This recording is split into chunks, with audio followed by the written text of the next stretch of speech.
Well, howdy there, Internet people. It's Bo again. So, today we are going to talk about credit cards and merchant codes and categories and tracking and a conversation that has kind of popped up from this that has two opposing opinions on what's about to happen.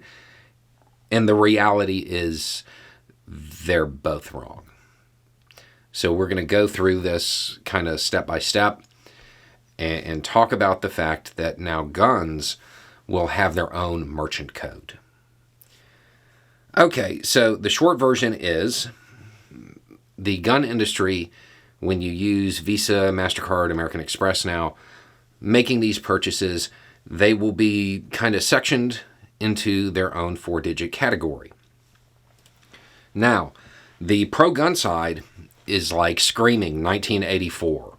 Mass surveillance, they're going to be tracking us.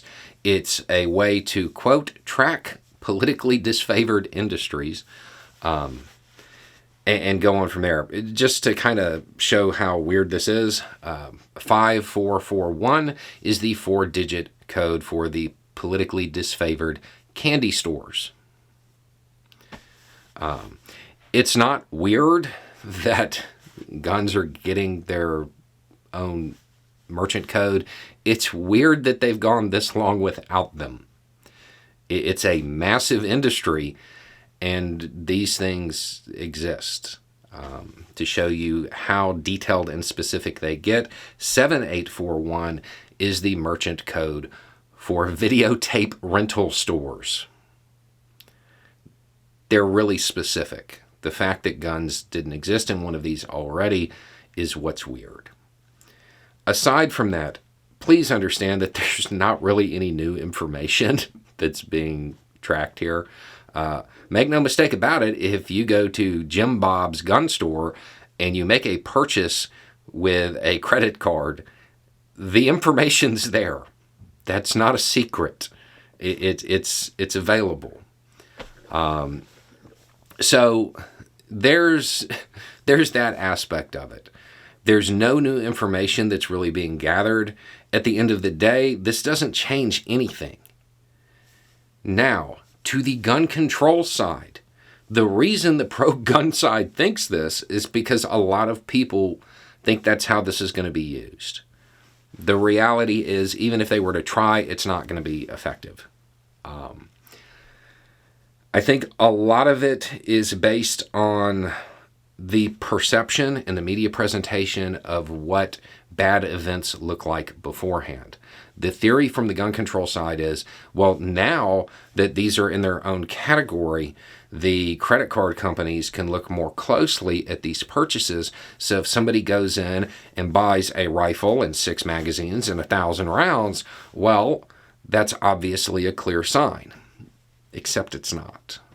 That's pretty normal. When somebody buys a new rifle, they tend to buy all of the accessories that go with it, such as magazines, and they also buy a lot of ammo because it's a new weapon and they either want to, zero it or practice with it, or with a whole lot of people play with it.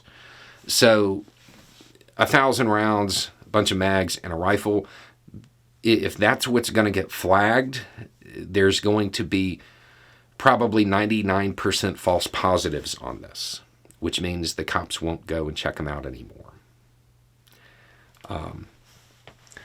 Aside from that, the other way it could be used is, let's assume you have a credit card company that is just totally on the ball, and they realize somebody has made a purchase, and it's like $5,000 worth of, guns and ammo and stuff like that, and they're really young, and it's their first purchase, and there's just tons of red flags everywhere, and they actually do make contact with law enforcement over this. From there, law enforcement has to actually act on it.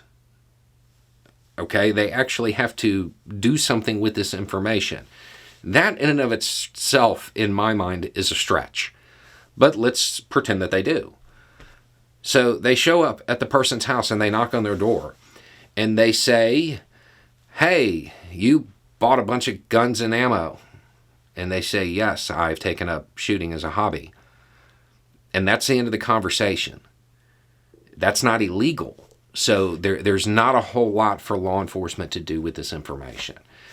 In fact, the only way that I can actually see this being used in any way that's really beneficial, it's very limited in scope. It's for places that have strict gun laws.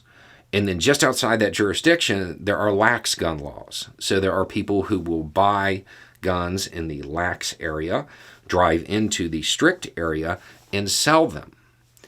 And this information, doing it this way, would save a cop who, like, let's say a cop rolls up on somebody and they have a firearm and they ask them about it and they're like, yeah, I bought it secondhand.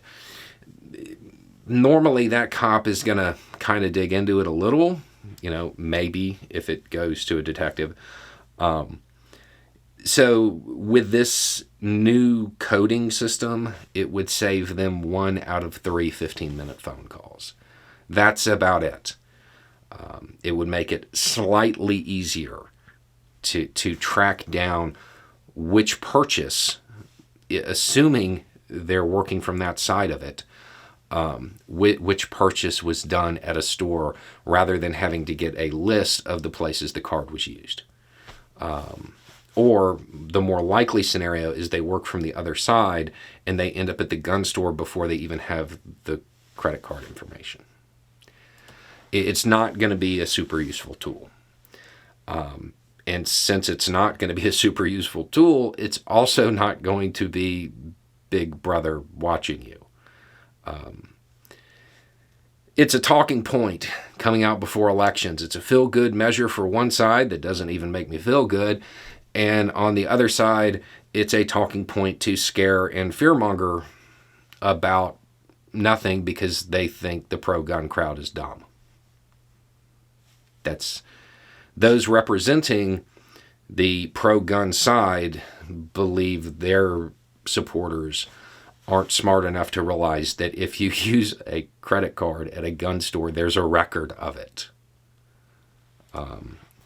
Or to realize that the merchant codes are a really common thing. Florists have their own. It's not a tracking thing.